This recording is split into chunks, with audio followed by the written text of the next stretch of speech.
Bienvenue les amis de Jesus Friends, nous sommes ici pour la première émission de 2025, une émission qui va être une bénédiction. On commence bien l'année et préparez-vous, cette année ça va être une année de plein de podcasts, des émissions bénies pour votre vie.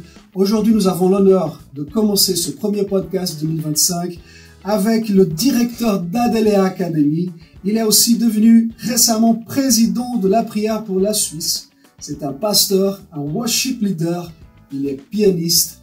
Il est aussi le papa de Grégoire, de Simon, de Naomi, le grand-père de Elliot et aussi le mari de Madame Marcella Rocha. Bienvenue Étienne Rocha sur le plateau de Jesus Friends. Merci beaucoup pour l'invitation. Je me réjouis de pouvoir partager 2-3 choses ensemble. Avec grand plaisir, il y en aura pas mal de choses à discuter aujourd'hui. Okay. Alors, tous les musiciens qui sont connectés aujourd'hui avec nous, restez avec nous parce qu'on va beaucoup parler musique, on va beaucoup parler adoration, on va aussi parler de l'Adelea Academy. Il y en aura pas mal de sujets qui vont être très intéressants. Étienne, c'est un grand conducteur de louanges depuis des années en Suisse et aussi partout un petit peu dans le monde. Et il va partager toutes ses connaissances aujourd'hui avec nous. Étienne, premièrement, une grande question que tout le monde veut savoir. Qui est Étienne Rocha? Qui suis-je? C'est une bonne question. Comment me définir? Je pense que je suis d'abord une personne qui a développé l'adoration dans ma vie personnelle. Donc, je pourrais me qualifier d'adorateur de Jésus-Christ, de sa personne. Et puis, bien sûr, j'ai commencé dans la musique, bien évidemment. J'ai travaillé le piano, j'ai fait 15 ans de conservatoire, jusqu'au moment où le Seigneur m'a rejoint dans cette musique, finalement. J'ai découvert tellement de choses avec le Saint-Esprit également, et c'était une aventure juste extraordinaire. Toute ma vie a été une aventure, elle continue. Donc je serai un aventurier adorateur, on va dire ça comme ça. C'est beau ça, on a un aventurier adorateur ici aujourd'hui. Magnifique. Et durant toutes ces années d'académie que tu as fait, d'études de piano, les 15 ans, tu servais déjà le Seigneur? Alors oui, bon, j'étais au groupe de jeunes, j'accompagnais les chants de l'époque. Et je choisissais un peu les chants où je pouvais faire un peu de jazz, d'improvisation dessus. Donc j'avais aucune notion spirituelle à l'époque, mais j'étais quand même dans le groupe de jeunes. Mon père était pasteur, donc j'accompagnais les chants. Voilà, c'était plus, j'avais un peu du succès avec ça, donc je me réalisais un petit peu à l'époque avec ces dons que Dieu m'avait donnés, jusqu'au jour où tout a changé, où le Seigneur est venu me rejoindre dans ma musique, et là, c'était un changement complet. Et ces changements t'ont apporté quoi, Étienne? Alors, le changement, ça a été vraiment, comment dire ça? Ça a bouleversé ma vie musicale. J'étais dans un groupe jazz rock, on avait l'occasion de jouer ici et là, on a même fait une première partie à Montreux. Donc on avait un certain succès à l'époque, il s'appelait Eureka, ce groupe. Et puis, à partir de ce moment-là, quand j'ai eu cette révélation, on va dire, de la présence de Dieu dans ma vie, eh bien, j'ai compris que je devais abandonner, en fait, cette voie, qui aurait été une voie de garage pour moi, finalement, même si on avait pas mal de succès à l'époque. Et j'ai annoncé à l'équipe, je me souviens très bien où c'était, que Dieu m'avait parlé, que je devais abandonner le groupe. J'étais leader de groupe, donc c'était pour eux très difficile. Mais ils ont compris, et certains d'entre eux aussi sont entrés dans une nouvelle dimension aussi spirituelle. Donc c'est là que finalement je suis entré, on va dire, dans cette dimension de louange. Et à partir de là, quand est-ce que tu es devenu pasteur?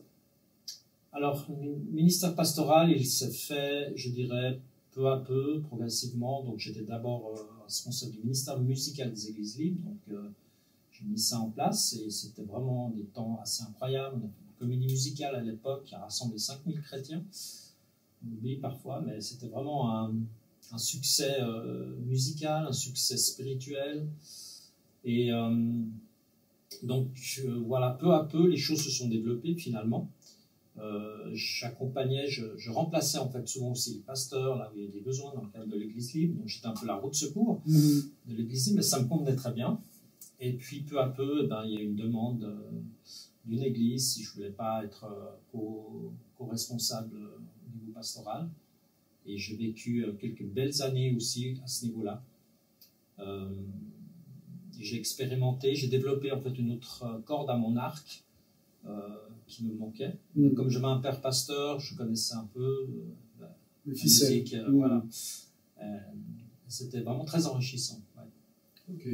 Et puis, Étienne, dans l'adoration, aujourd'hui, j'ai déjà eu l'opportunité de te voir conduire la louange, et j'ai même eu l'opportunité de partager avec toi des moments de louange ensemble, qu'on a joué ensemble.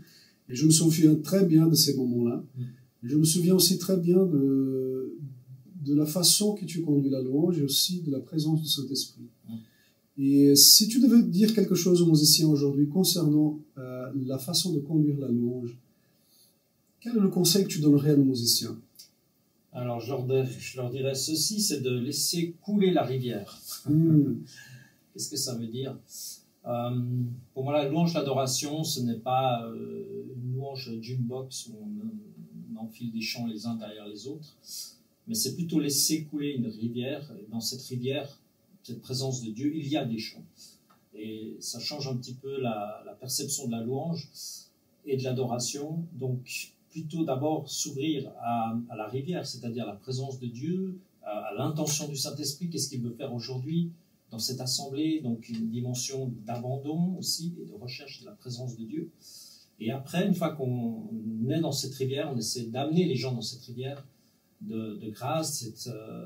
Et là, quand on y arrive avec les musiciens, avec les chanteurs, eh bien, on voit qu'il y a une présence de Dieu tellement extraordinaire. Et ça nourrit vraiment l'assemblée, ça se répercute sur l'assemblée. Notre onction, elle se déverse aussi, et c'est juste quelque chose d'extraordinaire. Donc je dirais qu'il y a le côté spirituel en haut, le côté musical en dessous, on va dire ça comme ça, technique, et les deux doivent être travaillés, les deux doivent être importants dans la vie d'un musicien. Donc le côté spirituel, aussi le côté technique.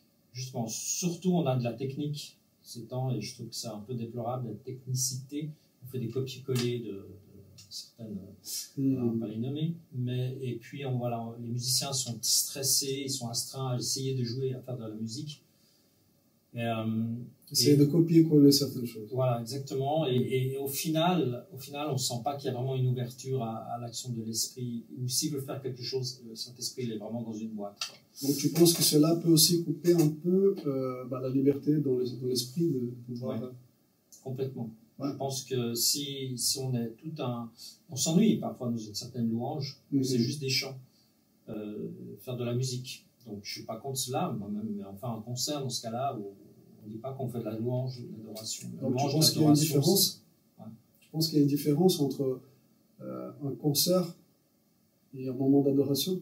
On peut faire les deux? On peut faire, c'est-à-dire, tout dépend du cœur des personnes. Donc on peut faire un concert de louange, ça c'est pas de problème, mais on peut aussi faire un concert musical. Je fais du jazz encore, j'ai l'occasion de jouer dans des groupes et c'est musical. Et on se fait plaisir, c'est sympa, avec des chrétiens ou non, finalement. Ce qui compte, c'est de vivre un bon moment musical. Ça, c'est bien. C'est important de bien savoir jouer.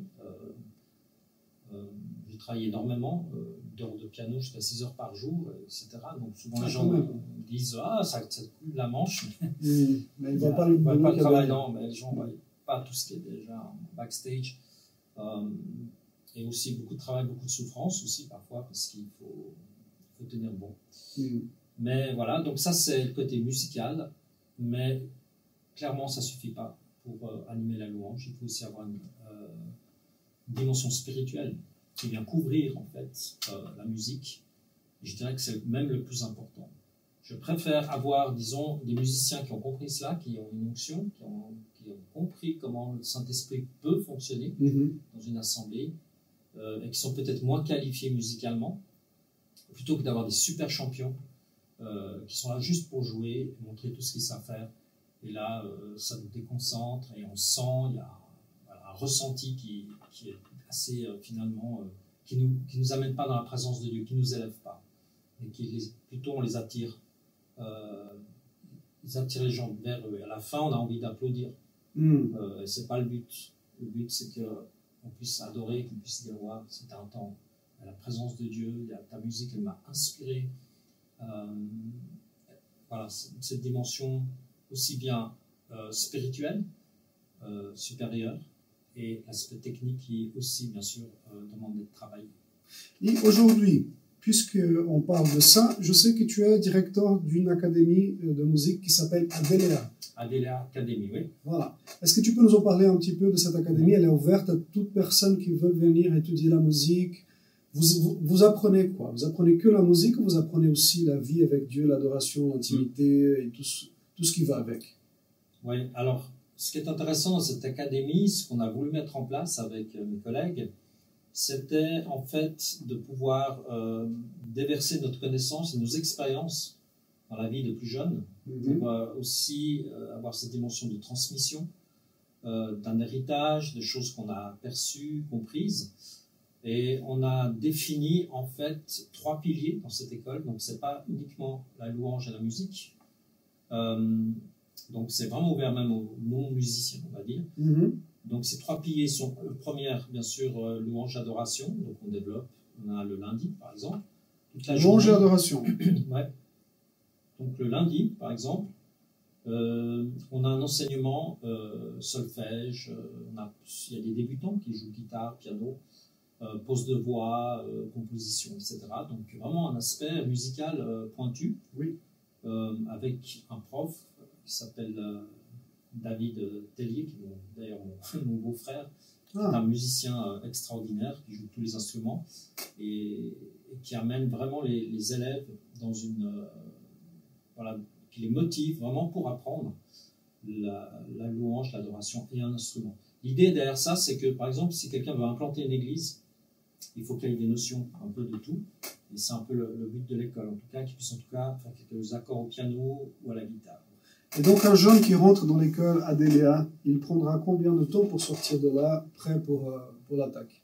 Alors c'est un bachelor en fait. 3 ans donc. 3 ans, voilà, avec des crédits. Donc louange le lundi, mardi c'est la théologie.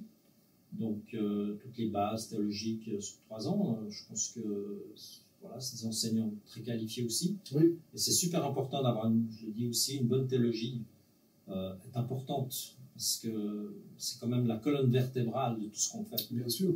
Et on sent un worship leader qui a une bonne connaissance théologique, ça se ressent. Ça, tout ce qu'il dit, il y a quelque chose qui émane de lui. On sent que bibliquement, ça tient la route. Quoi. Et donc, par exemple, si aujourd'hui on a envie de s'inscrire à Adelea, quand est-ce que sont les prochaines inscriptions? L'année scolaire, c'est comme normal ici en Suisse à partir de juin? Alors, c'est copier-coller voilà, un peu sur le système suisse. Donc, on s'inscrit en septembre.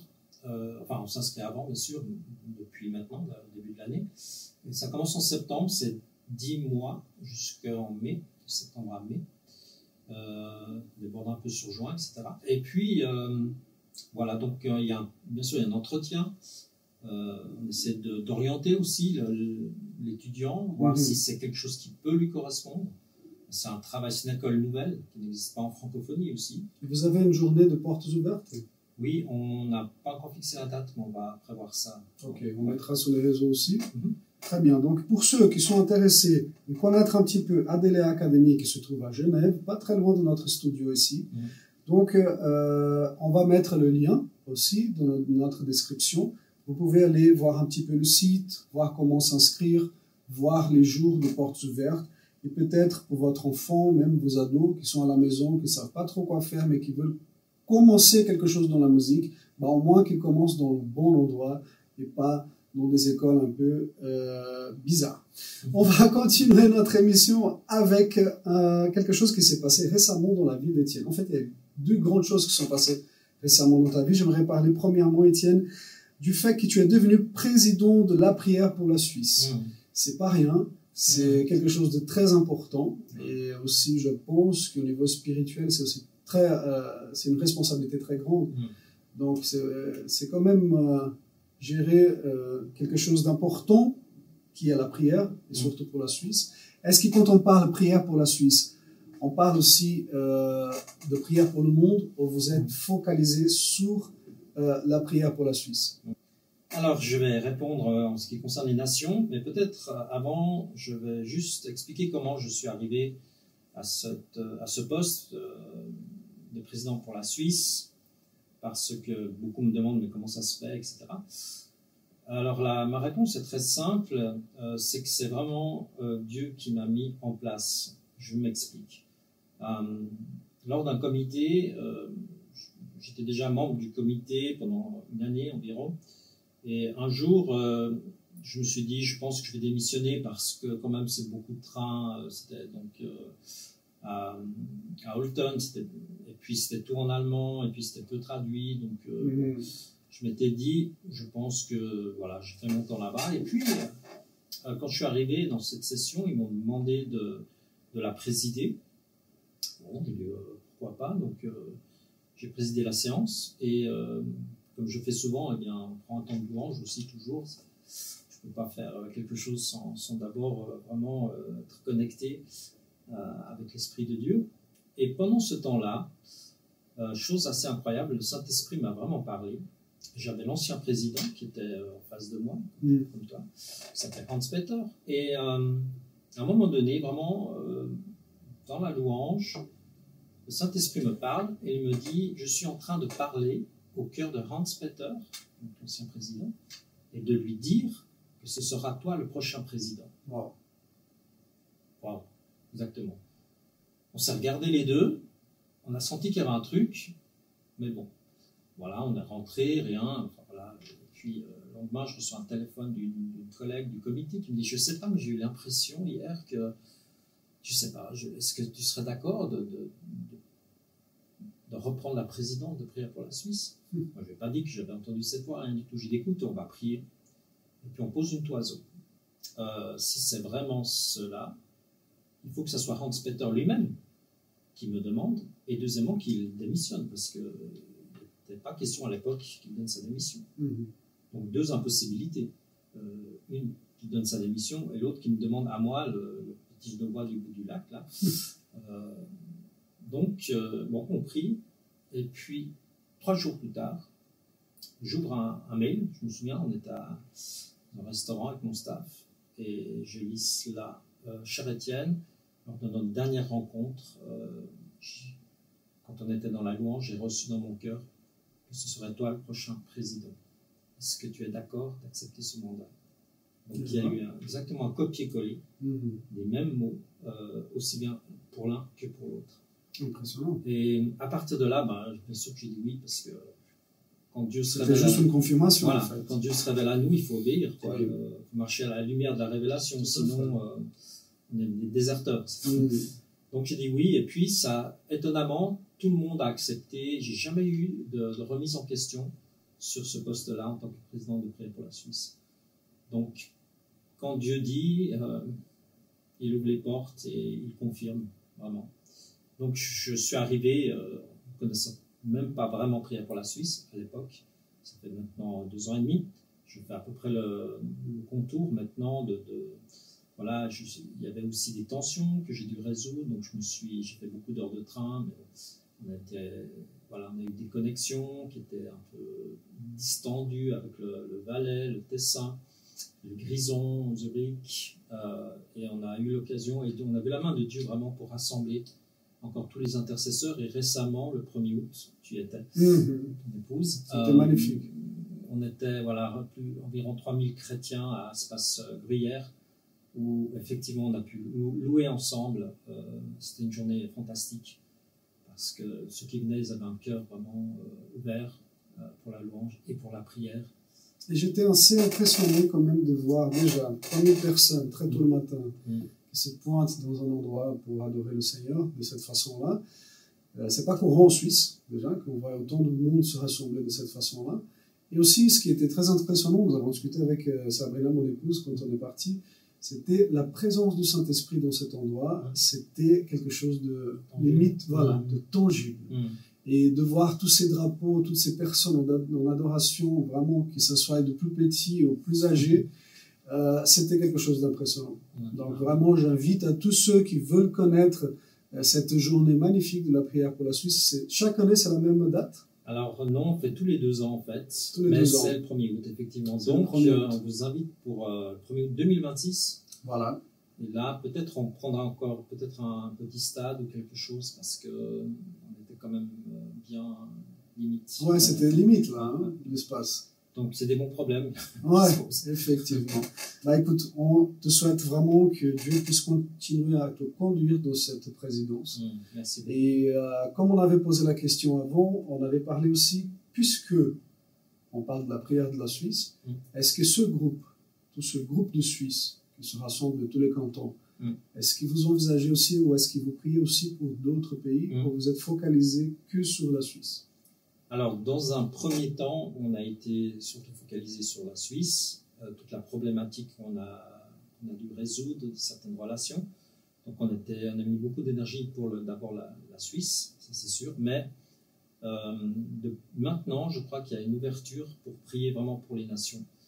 Et nous avons maintenant des connexions aussi avec l'Allemagne. Ils sont intéressés, le réseau évangélique allemand est intéressé par ce que nous faisons, parce qu'ils ont essayé de mettre quelque chose en place au niveau de l'intercession de la prière, et c'est compliqué, parce que c'est compliqué. Oui, il y a des enjeux, comme vous pouvez le comprendre, spirituels super importants. C'est combattu, la prière, bien sûr.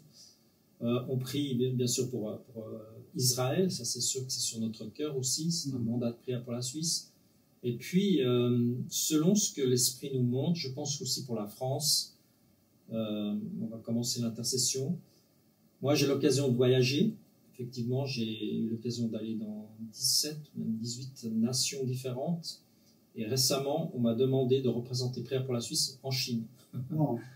Donc, je devrais partir au mois de mars. On ira à Hong Kong d'abord, après Pékin, et on finira par Taïwan. Génial. Donc, quand tu reviendras, on va devoir faire un autre podcast pour que tu nous racontes un peu tout ça. Ah oui, ça c'est l'aventure qui continue. Gloire à Dieu. Ouais, c'est génial.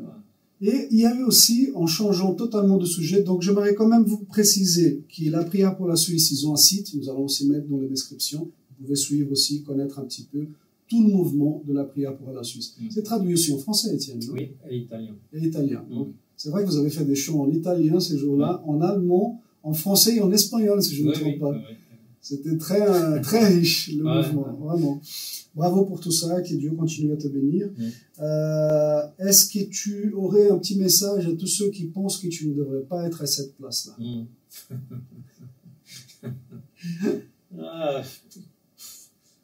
Qui s'adresse directement au boss, ouais. au chef de l'église, et qui règle leurs histoires directement avec le big boss qui m'a mis en place, comme je l'ai raconté. C'est lui qui m'a mis en place. Je n'ai pas à rougir de cette position, même si elle est combattue, bien sûr. Mais bon, j'ai toujours été combattu depuis le premier jour de ma consécration jusqu'à aujourd'hui. Donc, je suis habitué à recevoir des critiques, parfois des jalousies, beaucoup. Ça fait partie du voyage, de l'aventure, bien évidemment. Donc, ces personnes, je les bénis. Je leur dis, mettez-vous à genoux devant le Seigneur, et puis interrogez-le. Et il vous donnera une réponse, et je n'ai pas peur de la réponse que Saint-Esprit va vous donner. Amen. Donc voilà une bonne réponse pour ceux qui se posent la question. Amen. Fermons les parenthèses. On continue. Étienne, j'ai une question. On va entrer un petit peu dans l'intimité, si tu le permets, parce que beaucoup de personnes qui nous regardent sont intéressées de savoir qui est aussi Étienne dans la vie privée. Nous avons participé, c'était l'année 2024, en France, d'un très beau mariage. Et nous avons eu l'honneur avec mon épouse d'être présents. C'était ton mariage, ton deuxième mariage. Et avec Marcella, Madame Marcella Rocha. Et je sais aussi que c'est une conductrice de l'ange. Absolument, ouais. Et puis une femme extraordinaire aussi dans la présence de Dieu. Est-ce que tu pourrais nous en parler un petit peu de cet événement qui a eu lieu dans ta vie? Ce grand changement. Oui, c'est un bouleversement, un grand changement. Voilà, il a fallu du temps, bien sûr, pour gérer un peu tout ça. Et je crois que Dieu a conduit les choses vraiment. quand je vois maintenant ce que nous pouvons accomplir ensemble en termes d'unité, de couple, de prière, d'intercession, voilà, je me dis que c'est une nouvelle saison, c'est une nouvelle étape de ma vie. Des fois, c'est douloureux, des fois, c'est compliqué, des fois, c'est pas du tout comme on pense, des choses qu'on traverse qu'on n'aurait jamais imaginé. Mais ce que j'ai expérimenté, vraiment, c'est la grâce de Dieu. Oui. C'est incroyable, cette grâce de Dieu. Il ne m'a pas abandonné, puisque même au cœur des difficultés, c'est là qu'il m'a mis en place dans Prière pour la Suisse. Donc, moi-même, je ne comprenais pas ce qu'il était en train de faire parfois. Si j'étais Dieu, je pense que je n'aurais pas forcément procédé comme ça, donc je peux comprendre que certaines personnes se posent la question, bien sûr. Mais c'est ainsi. Et Dieu est Dieu, il est souverain. Et au jour d'aujourd'hui, c'est une nouvelle saison, une nouvelle étape, où je passe peut-être plus de temps maintenant dans la prière d'intercession, dans la recherche de la volonté de Dieu. Et c'est au travers souvent des difficultés, au travers des déserts aussi, qu'on apprend vraiment à connaître Dieu, qui il est vraiment. Et je remercie finalement les personnes ou les situations qui ont été difficiles, parce qu'elles m'ont fait grandir. Et il y a deux solutions, soit on se met en victime. Alors, dans le ministère, c'est très facile de se mettre en victime. En effet. Qu'à prendre une petite responsabilité pour s'en apercevoir. Ou alors on décide au contraire de grandir au travers de ces épreuves, au travers de ces événements douloureux qui nous font pleurer parfois, qui nous font... je dis souvent dans le ministère, un vrai ministère est rempli des seaux de larmes. Oui.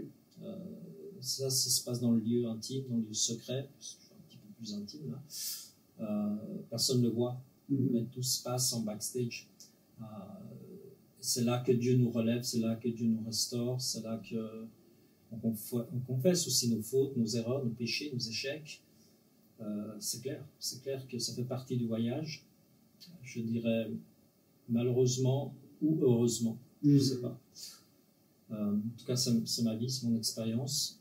Et je sais que toujours Dieu est fidèle. Quand il nous a appelés, toujours il nous relève. Et ça peut-être encourager peut-être certains qui passent par des temps difficiles. Tout à fait. Des épreuves, des échecs que nous percevons nous comme échecs. Dieu est toujours à nos côtés. Et Dieu a toujours l'intention de nous relever, de nous bénir encore. Et de nous faire ressentir sa grâce, son amour. Il n'y a rien de plus merveilleux finalement de comprendre et d'accepter cet appel que Dieu a placé sur nos vies avant notre naissance. Je connais les projets que j'ai formulés sur ta vie, etc. Oui. Et les dons et l'appel sont irrévocables, même au milieu de nos erreurs, même au milieu de nos échecs. Et c'est douloureux et ça nous brise, bien sûr que ça nous brise totalement. Est-ce que j'avais besoin d'être brisé de cette manière-là? Sûrement. Mais voilà, quand on traverse le feu, eh bien, il y a peut-être un peu plus d'or épuré. Et je me sens beaucoup mieux, en fait, maintenant, avec plus paisible, sachant qu'on peut traverser ce genre d'épreuve et qu'on peut en ressortir victorieux par la puissance de son esprit, par l'humilité aussi, par le brisement, par les pleurs, les larmes, etc. Ça fait partie du voyage. Je ne parle pas souvent parce que ça peut être mal compris aussi, mais il y a une face visible. On est sur scène, il y a l'onction, c'est super, et on nous jalouse, alors on nous encense, etc. Mais il y a aussi un autre côté qui est plus intime, qui est plus douloureux, et que j'ai expérimenté. Le premier jour que j'ai été consacré comme prophète musicien dans le cadre de l'Église libre, le soir même, j'entendais déjà des critiques sur ma vie. Ouais. Donc, ça fait partie du voyage, mais bon, on les recherche pas, bien sûr, ça fait toujours mal, c'est sûr. Mais on apprend à se protéger, on apprend à avancer.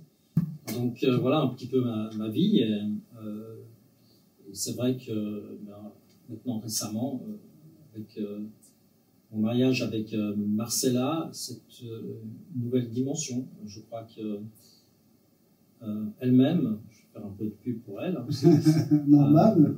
elle a enregistré aussi un CD de louange, un CD d'adoration. Ah, Elle chante aussi et elle a vraiment un cœur pour l'adoration. Donc peut-être je pourrais te transmettre le CD.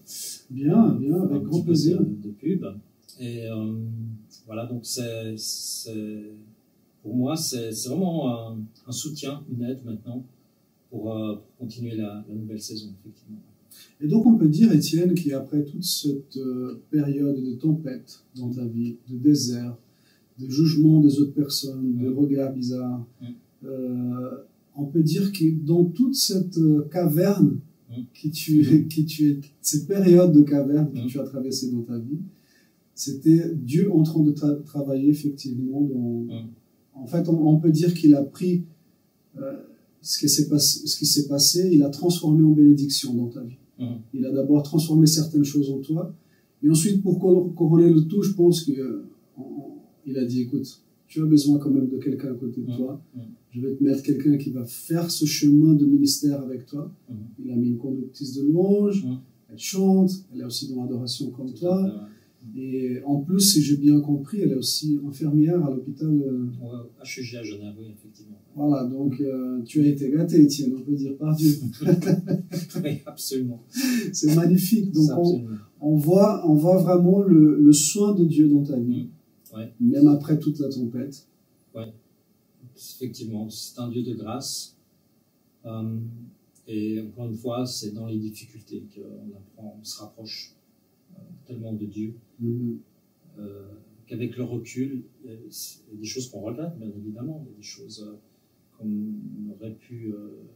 qui auraient pu être plus simples, c'est sûr. Mais ça fait partie, encore une fois, du voyage. Et au final, Dieu est souverain. Et ce qui est formidable, c'est que j'ai une excellente relation avec ma famille. Et ça, c'est aussi très, très important. Famille élargie aussi, notamment avec mon petit-fils, Elliot, qui est vraiment super. Gloire à Dieu. Gloire à Dieu. Et donc, aujourd'hui, Étienne, on peut dire que tu es un homme comblé, à nouveau, dans cette partie de vie privée. On peut dire aussi que Dieu est en train de t'élever dans une autre sphère, n'est-ce pas? Alors oui, c'est sûr que c'est peut-être un petit peu effrayant parfois, mais je crois que c'est Dieu qui nous confère cette position, cette autorité aussi, parfois, ce manteau d'autorité qu'on reçoit de lui. Et on sait aussi que plus entre guillemets, Dieu nous donne ce mandat, cette autorité, plus il nous fait confiance, plus aussi, nous devons traverser les montagnes, les difficultés, les challenges sont là aussi, notamment avec prière pour la Suisse.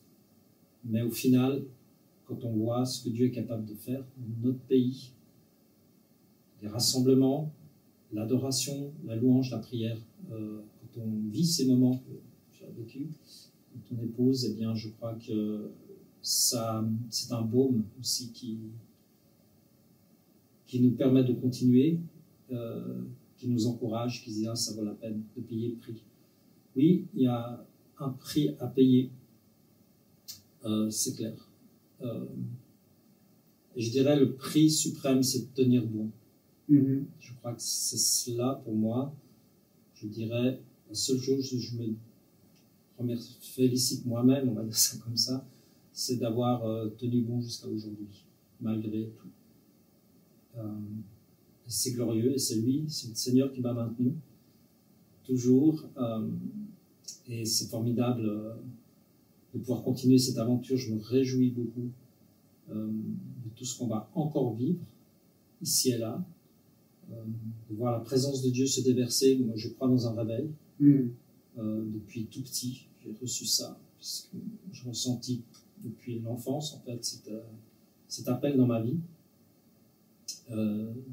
Qui n'est pas toujours facile à gérer, Mais voilà, je me réjouis parce que je crois dans un réveil national. Je crois que Dieu va susciter un mouvement de l'esprit, Amen. pas seulement à Genève, même si Genève a un rôle important à jouer au niveau international aussi, bien évidemment.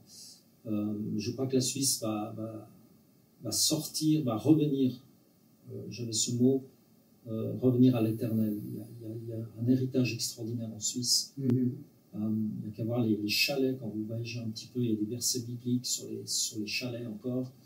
Enfin bref, il y a la croix, il y a la confédération au nom du Dieu Tout-Puissant, la charte. Tous ces éléments, je crois que sont les éléments fondateurs, et c'est pour cela aussi que Dieu a tellement béni la Suisse, et qu'il va continuer à le faire. On prie aussi pour le gouvernement. On a eu l'occasion de pouvoir rencontrer certains hommes politiques aussi, de prier avec eux. On demande la prière, étonnamment. Et voilà, nous croyons, moi je crois, je prie pour qu'il y ait un jour un hôtel d'adoration au sein du gouvernement suisse. Amen. Quelque part sous la coupole, pourquoi pas. Il y a beaucoup de salles. Voilà, c'est un rêve, mais nous avons reçu déjà quelques pensées à ce sujet-là. Ouais. Très bien, donc on prie pour tout ça aussi. Et puis, je t'encourage vraiment à continuer cette route parce que Dieu te bénit, et il est devant toi, et on est tous avec toi aussi. Ouais, sache-le. Et puis pour nous, c'est un honneur de te recevoir ici aujourd'hui. Et puis pour finir cette émission, on va te poser la question qu'on pose à tous nos invités, puisque notre podcast s'appelle quand même Jesus Friends. Nous sommes ici pour parler des choses du royaume et des serviteurs du Seigneur. Étienne, pour toi, qui est Jésus? C'est tout, c'est ma vie. C'est d'abord mon sauveur, bien évidemment. C'est lui qui m'a sauvé, c'est lui qui m'a pardonné, c'est lui qui m'a lavé. Et ça, c'est quelque chose d'extraordinaire. Ensuite, c'est aussi mon Seigneur. Je ne vais pas être là trop spirituel avec des clichés, mais effectivement, il m'a sauvé de la mort, il m'a sauvé du péché, il m'a restauré. Et puis, c'est aussi mon Seigneur, c'est-à-dire que c'est lui que je sers, c'est Jésus, et je glorifie son nom, et il est tout pour moi. Je le loue, je l'adore, je parle avec lui, je suis tout le temps en contact avec lui. C'est une personne extraordinaire, je me réjouis un jour de le rencontrer. Et déjà, on a les prémices. Quand il y a ces prémices où il manifeste sa puissance, sa gloire, on a eu l'occasion dans la Délai Académie, mardi par exemple, où le Saint-Esprit est descendu dans l'école où les élèves ont été visités vraiment par le Saint-Esprit. C'est glorieux, c'est glorieux. Et je me réjouis de le rencontrer ou de son retour, dans quel sens ça marche. Mais il est tout pour moi. Et je vais continuer à le servir quoi qu'il en soit, quoi qu'il en coûte. Et j'aurais peut-être juste rajouté aussi, peut-être, parce qu'on a pas mal parlé des conflits, et il y a aussi beaucoup de gens qui me soutiennent. En Suisse romande, en Suisse allemande maintenant, il y a beaucoup d'intercesseurs qui prient pour moi. J'ai une liste d'intercesseurs qui m'envoient des petits mots d'encouragement. Dieu est en train vraiment de susciter des encourageurs autour de moi, des intercesseurs. Et on voit ça produit un poids de gloire vraiment différent quand on a 40-50 personnes qui prient derrière nous. Donc voilà, je veux juste le préciser. Et je me réjouis, il y en a de plus en plus qui commencent à comprendre un peu des choses. Moi-même, des fois, j'ai de la peine à me comprendre moi-même, c'est toujours évident. Mais Dieu sait ce qu'il fait. Et nous, on ne sait pas toujours comment il fait, qui il choisit. On ne se serait d'ailleurs pas choisi nous-mêmes. Hein. Oui. Donc voilà, mais lui, il nous a choisis. Et quand il choisit quelqu'un, eh bien, il nous permet aussi de pouvoir le vivre par son onction, par son esprit. C'est ni par force ni par puissance. C'est vraiment ce revêtement du Saint-Esprit en Jésus qui nous rend capables, en fait. C'est très encourageant tout ça, vraiment. Et puis, déjà, je te remercie d'être venu. Je pense que tu vas revenir encore plusieurs fois parce qu'on a beaucoup parlé sur la musique, l'adoration et tout ça. On aimerait beaucoup apprendre de toi, de toutes tes expériences. Je sais aussi que tu es compositeur. Et puis, voilà, on parlera de ça dans le prochain épisode. Merci beaucoup d'être venu, Étienne. Et merci à toi. Et puis, merci. Et puis à tous nos amis, on vous invite à regarder cette émission sur YouTube. Et puis, n'hésitez pas de nous contacter, de nous envoyer des sujets. On vous embrasse très fort et on vous dit à bientôt avec l'émission, le podcast Jesus Friends. Ciao. Ciao.